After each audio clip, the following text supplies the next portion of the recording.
Para ti, ¿qué es el terror? Sé que eres un amante de este tan oscuro género. Y sobra decir que disfrutas de cada uno de los matices, sabores y texturas de este mi mundo. Acompáñame y prepárate, porque la función va a comenzar. Soy Clo, el Arlequín, y hoy te presento El Innombrable de Lovecraft. Estábamos sentados en una ruinosa tumba del siglo XVI, a avanzadas horas de la tarde de un día de otoño, en el viejo cementerio de Arkham, y divagamos sobre lo innombrable. Miramos hacia el sauce gigantesco del cementerio, cuyo tronco casi había hundido la antigua y casi ilegible losa, y había hecho un comentario fantástico sobre el alimento espectral e incalificable que sus colosales raíces succionaron sin duda de aquella tierra vetusta y macabra. Mi amigo me molestó por decir esas tonterías, y añadió que puesto que no se había efectuado enterramientos desde hacía más de un siglo, probablemente el árbol no recibía otro alimento que el ordinario. Añadió además que mi constante alusión a lo innombrable y a lo incalificable era un recurso pueril, muy en constancia con mi escasa categoría como escritor. Yo era muy aficionado a terminar mis relatos con suspiros o ruidos que paralizaran las facultades de mis héroes y les dejaran sin valor, sin palabras y sin recuerdos para decir que habían experimentado.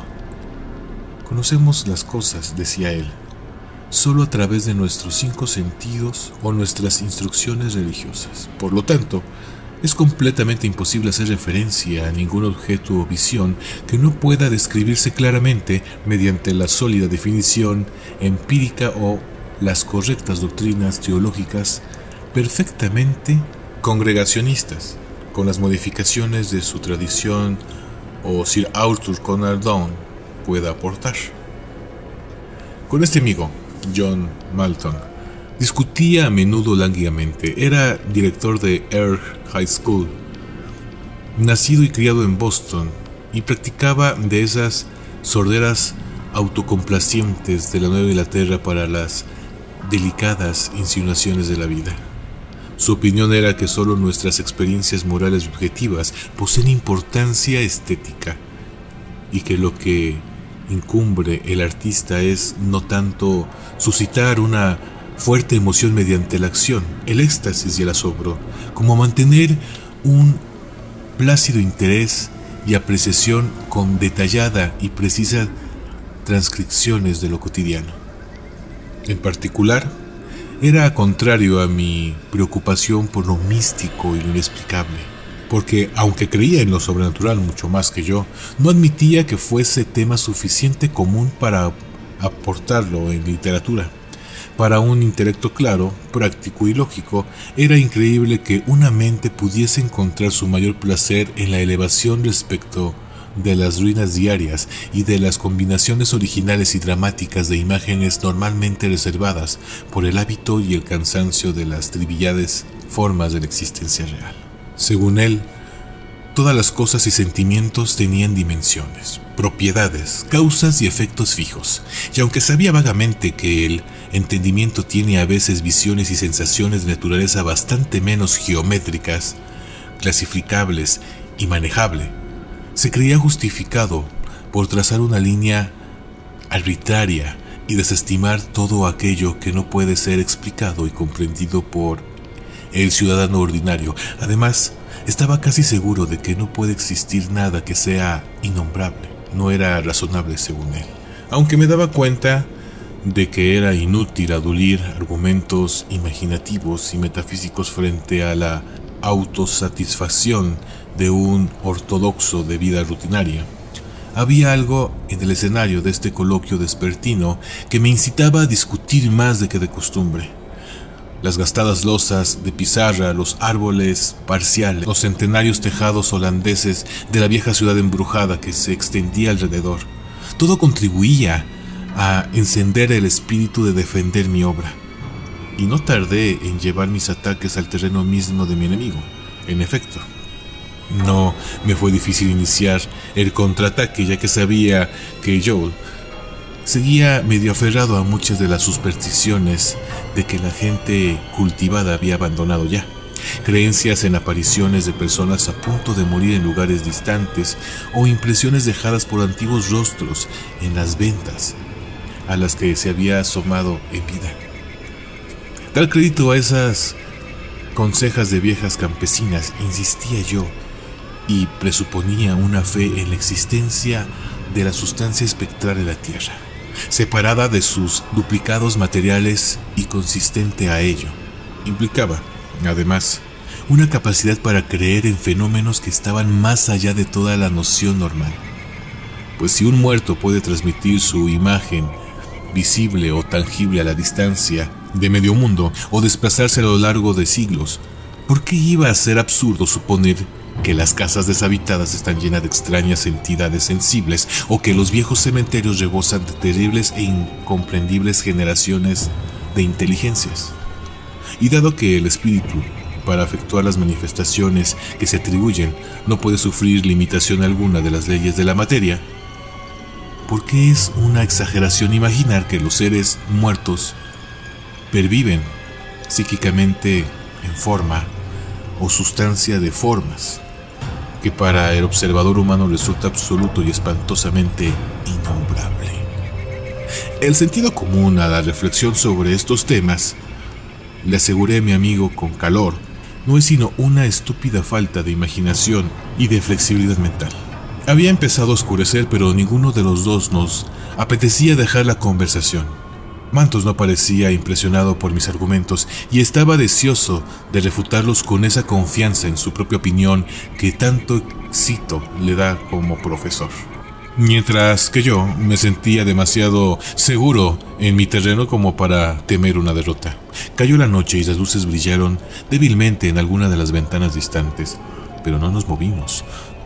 Nuestros asientos, un sepulcro, era bastante cómodo y no sabía que a mi prosaico amigo no le inquietaba la cavernosa grieta que se abría en una antigua obra de ladrillo, maltratada por las raíces justo detrás de nosotros, ni la total negrura del lugar que proyectaba la ruinosa y deshabitada casa del siglo XVII, que se interponía entre nosotros y la calle iluminada.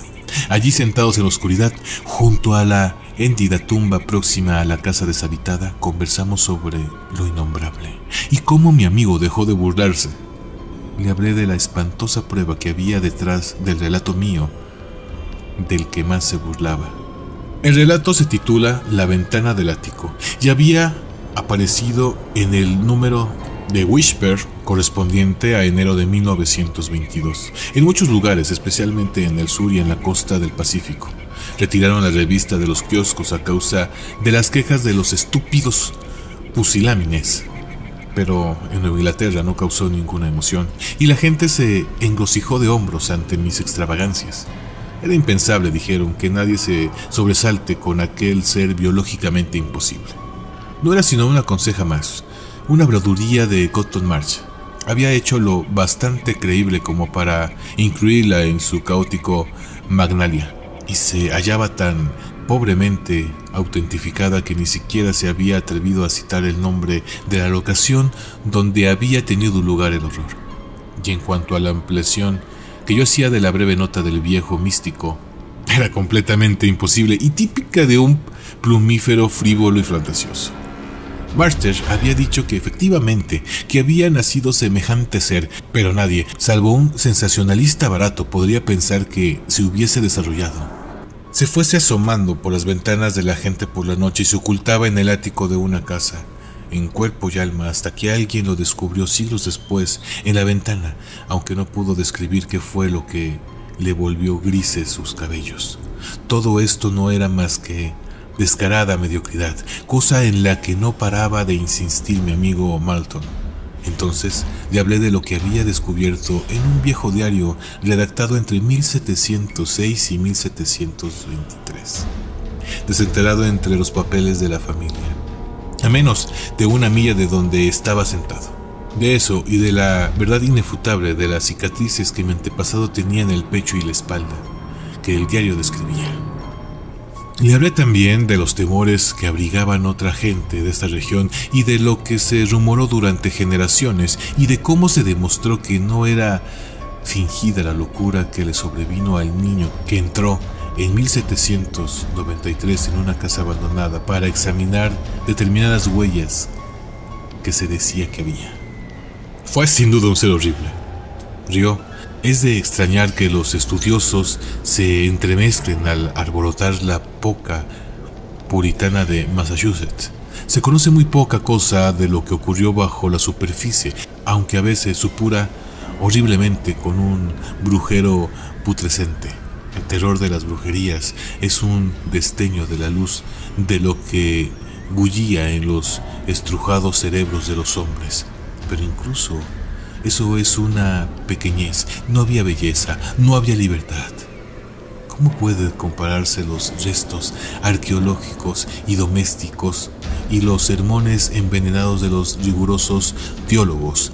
Y dentro de esa herrumorosa camisa de fuerza se ocultaba farfullantes la atrocidad, la perversión y el satanismo. Esta era verdaderamente la apótesis de lo innombrable. Mather, en ese demoníaco sexto libro que nadie debe leer de noche, no se anda con rodeos a lanzar sus amatemas.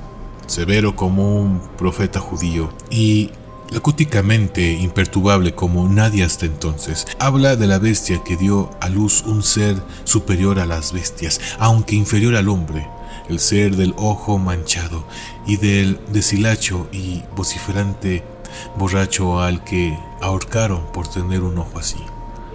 De todos estos se atreve a hablar, aunque no cuenta lo que ocurrió después. Quizá no llegó a saberlo, o quizás sí, y no se decidió a contarlo.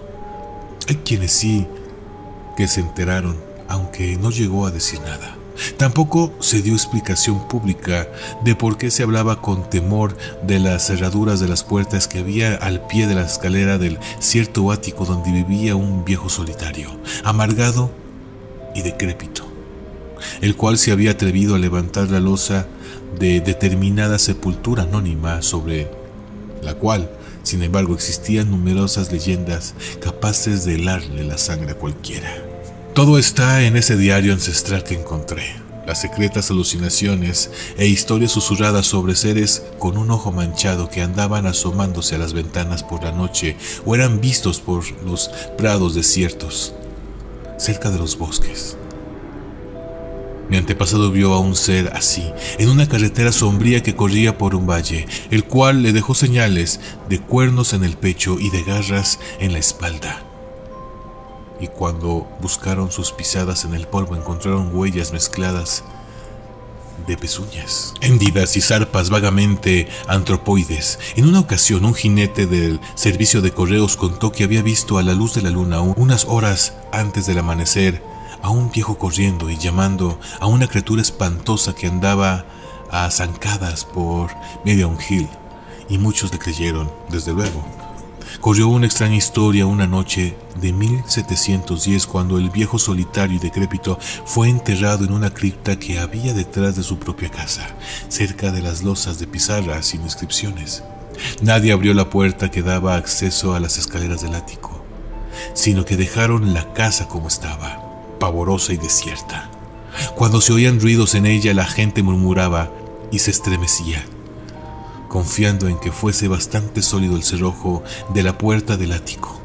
Más tarde, esta confianza se vio frustrada cuando el horror se presentó en la casa parroquial y no dejó una sola alma viva o entera.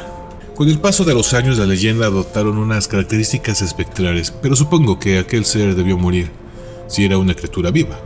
Su recuerdo sigue siendo espantoso, tanto más espantoso cuando que ha sido secreto. Durante esta narración mi amigo Malton se había ido quedando en silencio y observé que mis palabras le habían impresionado. No rió al callarme, sino que me preguntó muy serio sobre el niño que enloqueció en 1793 y que parecía ser el héroe de mi historia. Le dije que el chico había ido a aquella casa encantada y desierta, seguramente motivo por la curiosidad, ya que creía que las ventanas conservan latente la imagen de quien había estado sentado junto a ellas. El chico fue a examinar las ventanas de aquel horrible ático a causa de las historias sobre los seres que se habían visto detrás de ella y regresó gritando frenéticamente. Cuando acabé de hablar, Malton se quedó pensativo, pero poco a poco volvió a su actitud analítica. Concedió que quizá había existido realmente un monstruo espantoso, pero me recordó que ni siquiera la más morbosa aberración de la naturaleza tiene por qué ser innombrable, ni científicamente indescriptible. Admiré su claridad y perseverancia, pero añadí nuevas revelaciones que había recogido entre la gente de edad. Leyendas espectrales, aclaré, relacionadas con apariciones monstruosas, más horribles que cuantas entidades orgánicas podían existir. Apariciones de formas bestiales, gigantescas, visibles a veces y a veces, solo tangibles, que flotaban en las noches sin luna y rondaban por las viejas casas. La cripta que había detrás y el sepulcro justo a cuya losa ilegible había brotado un árbol. Tantos y tales apariciones habían matado o no personas, acorraladas o sofocándolas, como se decía en algunas tradiciones no comprobadas. Habían causado una tremenda impresión y aún eran secretamente temidas por los más viejos de la región, aunque las nuevas generaciones casi las habían olvidado. Quizá desaparecerían si se dejaba de pensar en ellas. Es más, en lo que se refiere a la estética, si las emanaciones psíquicas de las criaturas humanas consisten en distorsiones grotescas, ¿qué presentaciones coherentes puede expresar y reflejar una nebulosa geobasa de infame, como aquel espectro de maligna y caótica perversión, aquella blasfemia morbosa de naturaleza, modelando por el cerebro de una pesadilla híbrida? ¿No constituiría semejante horror vaporoso, con todas sus nauseabundas verdades, lo intensamente escalofriante e innombrable? Sin duda se había hecho muy tarde. Un murciélago singularmente silencioso me rozó al pasar y creyó que a Malton también, porque aunque no podía verle, noté que levantaba el brazo. Luego dijo: «Pero sigue en pie y deshabitada esa casa de la ventana del ático». «Sí», contesté, «yo la he visto». «¿Y encontraste algo en el ático o en algún otro lugar?» «Unos cuantos huesos bajo el aredo. Quizá fue solo lo que vio el niño. Si era muy sensible, no necesitaba ver nada en el cristal de la ventana para perder la razón. Si pertenecían al mismo ser, debió de tratarse de una monstruosidad histérica y delirante. Habría sido blasfemo dejar tales huesos en el mundo. Así que los metí en un saco y los llevé a la tumba que hay detrás de la casa. Había una abertura por donde los pude arrojar al interior. No pienses que fue una tontería por mi parte. Quisiera que hubieses visto el cráneo. Tenía unos cuernos de unas 4 pulgadas. En cambio, la cara y la mandíbula eran igual que la tuya y que la mía». Al fin pude notar que Malton, ahora muy cerca de mí, experimentaba un auténtico escalofrío, pero su curiosidad no lo dejó intimidarse. ¿Y los cristales de la ventana? Habían desaparecido todos. Una de las ventanas había perdido completamente el marco. En las demás no había rastros de cristales en las pequeñas aberturas romboides. Eran de esas clases de ventanas de celosía que cayeron en desuso antes de 1700. Supongo que llevando un siglo o más sin cristales, quizá los rompieran los niños, si es que llegaron hasta allí. La leyenda no lo dice. Malton se quedó pensativo otra vez. «Me gustaría ver la casa, Carter. ¿Dónde está? Tanto si tiene cristales como si no. Quisiera echarle una ojeada. Y también a la tumba donde pusiste aquellos huesos y las otras sepulturas sin inscripción. todo eso debe de ser un poco terrible. La has estado viendo hasta que se ha hecho de noche. Mi amigo se puso más nervioso de lo que yo me esperaba, porque ante este golpe de inocente teatralidad, se apartó de mí neuróticamente y dejó escapar un grito con una especie de atrancamiento que liberó su tensión contenida. Fue un grito singular y tanto más terrible cuando que fue contestado, pues aún resonaba cuando oí un crujido en la tenebrosa negrura y comprendí que se abría una ventana del celosia en aquella casa vieja y maldita que teníamos allí cerca. Y dado que en todos los demás marcos de la ventana hacía tiempo que habían desaparecido, comprendí que se trataba del marco espantoso de aquella ventana demoníaca del ático. Luego nos llegó una ráfaga de aire fétido y glacial procedente de la misma espantosa dirección, seguida de un alarido penetrante que brotó junto a mí. Aquella tumba agrietada del hombre y monstruo. Un instante después fui derribado del horrible banco donde estaba sentado por el impulso infernal de una entidad invisible de tamaño gigantesco, aunque de naturaleza indeterminada. Caí cual largo era en el moho trenzado de raíces de este horrendo cementerio, mientras que la tumba salía un rugido jadeante y un alateo. En mi fantasía se veía de ello para poblar la oscuridad con legiones de seres semejantes a los deformes condenados de Milton. Se formó un vórtice de viento helado y devastador, y luego hubo un tableto de ladrillos y casquetes sueltos, pero misteriosamente se desvanecieron antes de comprender lo que ocurría. Malcolm, aunque más bajo que yo, es más resistente, porque abrimos los ojos casi al mismo tiempo. A pesar de que sus heridas eran más graves, nuestras camas estaban juntas y en pocos segundos nos enteramos de que estábamos en el hospital de Santa María. Las enfermeras se habían congregado a nuestro alrededor en tensa curiosidad, ansiosas por ayudar a nuestras memorias, contándonos cómo habíamos llegado allí. Y no tardamos en saber que un granjero nos había encontrado a mediodía en un campo solitario al otro lado de Melon Hill, y a una milla del viejo cementerio, en el lugar donde se dice que hubo en otros tiempos un matadero. Balton tenía 2 serias heridas en el pecho, así como algunos cortes o arañazos menos graves en la espalda. Yo no estaba mal herido, pero tenía el cuerpo cubierto de morados y contusiones de lo más desconcertantes, y hasta una huella de pezuña hendida. Era evidente que Malton sabía más que yo, pero no dijo nada a los perplejos e interesados médicos hasta que le explicaron cuál era la naturaleza de nuestras heridas. Entonces dijo que habíamos sido víctimas de un toro desaviado, aunque resultó difícil explicar e identificar al animal. Cuando las enfermeras y los médicos nos dejaron, le susurré una pregunta sobrecogedora. Dios mío, Marton, ¿qué ha pasado? Esas señales, ¿qué ha sido? Pero yo estaba demasiado perplejo para alegrarme cuando me contó en voz baja algo que yo medio me esperaba. No ha sido eso ni mucho menos. Estaba en todas partes. Era una gelatina, un limo. Sin embargo, tenía forma, 1000 formas espantosas, imposibles de recordar. Tenía ojos, uno de ellos manchado. Era el abismo, el maestrón, la abominación final. Carter, era lo innombrable.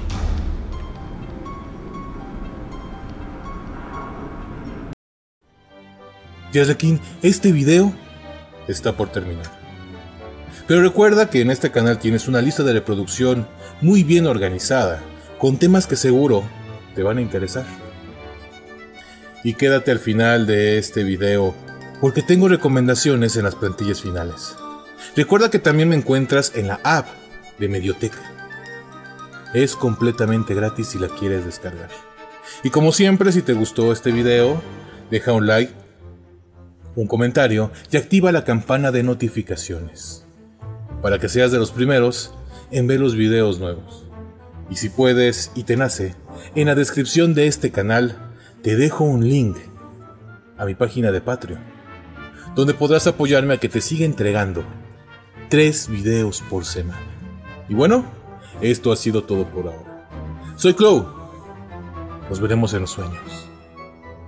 Nos veremos en el próximo video. Si te gustó, dale pulgar arriba y compártelo con tus amigos. Agrega a Cloud en las redes sociales, Facebook, Twitter y Google+. Si tienes algún relato, leyenda o algo que quieras compartir con Cloud, envíalo a contacto-cloud@cloudofarlequin.com. También visítanos en www.cloudofarlequin.com. Te invito a que visites más videos de Cloud y te esperamos en el próximo video.